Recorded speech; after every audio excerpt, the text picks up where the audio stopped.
Hello! Hi! Welcome back to my channel.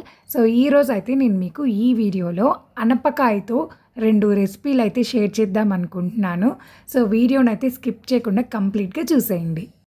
So, first recipe వచ్చేసి అనపకాయ దప్పలం అనమాట. దీనికోసమైతే మనం onions and అనపకాయ, టమోటాలు, పచ్చిమిర్చి ఇవన్నీ గూడా మనం మీడియం సైజ్‌గా మనం ముక్కలు చేసుకొని ఒక ప్లేట్‌లో అయితే పెట్టుకోవాలి.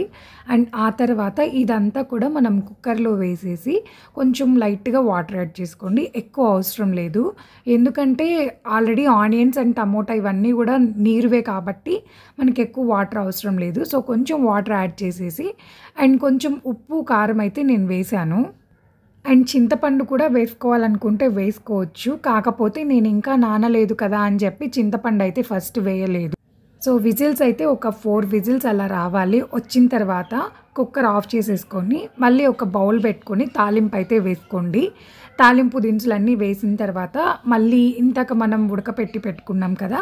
అదంతా కూడా ఈ తాలింపు దాంట్లో వేసేసి చింతపండు రసము అండ్ చిన్న బెల్లం ముక్క అయితే నేను దాంట్లో యాడ్ చేసుకుంటున్నాను. ఉప్పు, కారము, పులుపు అండ్ స్వీటు ఇవన్నీ కూడా కరెక్ట్‌గా ఉంటేనే ఈ రెసిపీ టేస్ట్ అయితే చాలా బావుంటుంది. ఒకసారి మీరు ట్రై చేయండి. అండ్ ఇది వేడి వేడి అన్నంలో తింటే అసలు ఆ టేస్టే చాలా బావుంటదనమాట. ఆ తర్వాత ఈవినింగ్ స్నాక్స్ కోసం అనపకాయతోనే ఇలా అప్పచ్చుల్లాగా అయితే చేశాననమాట. సో, ఫస్ట్ అయితే దానికోసం అనపకాయ మనం చెక్కంతా తీసేయాలి. కొంతమంది చెక్కుతో కూడా తురుముకుంటారు. బట్ నేనైతే చెక్కు తీసేసి తురుముకుంటున్నాను. సో, చెక్కు తీసి తురుముకొనిదంతా కొంచెం టైం పట్టిద్ది కాబట్టి ఈ లోపల ఏం చేయాలంటే మనము పచ్చి శనగపప్పుని ఒక కప్పులో కొంచెంగా నానబెట్టుకుంటున్నాననమాట. ఇవి నానే లోపల మనం అనపకాయ పీల్ తీసేసి తురుముకోవడము, తర్వాత ఆనియన్స్ చిన్న చిన్నవిగా కట్ చేసుకోవడము, అండ్ చిన్న పచ్చిమిర్చిని పేస్ట్ లాగా మనం మిక్సీకి వేసుకోవాలి. అలాగే కరివేపాకును కూడా మనం చిన్న చిన్న ముక్కలైతే చేసుకోవాలన్నమాట. సో, ఫస్ట్ అయితే నేను అనపకాయని 2 పార్ట్స్‌గా డివైడ్ చేసి మొత్తం పీల్ తీసుకొని, ఆ తర్వాత ఇవన్నీ కూడా నేను చిన్న చిన్నవిగా చేసుకున్నాను. సో, ఇప్పుడు మనకి రెసిపీకి కావాల్సినవన్నీ కూడా రెడీ అయిపోయాయి. అనపకాయ తురుము అండ్ కొంచెం కారము, తర్వాత కొంచెం జీలకర్ర అండ్ ఆనియన్స్ చిన్న చిన్నవి చేశాను. అండ్ పచ్చిమిర్చిని కూడా పేస్ట్ లాగా చేశాననమాట మిక్సీలో వేసేసి. అండ్ కరివేపాకును కూడా చిన్న చిన్నగా మనం ముక్కలు చేసుకొని పెట్టుకోవాలి. ఇలా పెట్టుకున్న తర్వాత దీంతో పాటు మనం బియ్యపు పిండి కూడా యాడ్ చేసుకోవాలన్నమాట ఒక 1 కప్పు. ఈ బియ్యపు పిండి ప్లేస్‌లో మనం కావాలంటే జొన్న పిండి ఇట్లా హెల్తీగా చేసుకునే వాళ్ళు జొన్న పిండి కూడా యాడ్ చేసుకోవచ్చు. ఇది మిక్స్ చేసేటప్పుడు మనం వాటర్ యాడ్ చేయకుండా మొత్తం కలపాలి. ఎందుకంటే అంతా కూడా అనపకాయ తురుము చేసినప్పుడే మనకి వాటర్ ఉంటది దాంట్లో. అండ్ తర్వాత ఆనియన్స్ ఇవన్నీ ఏస్తున్నాం కాబట్టి చుక్క వాటర్ కూడా అవసరం లేకుండా మనం మొత్తం కలిపేసుకోవాలి.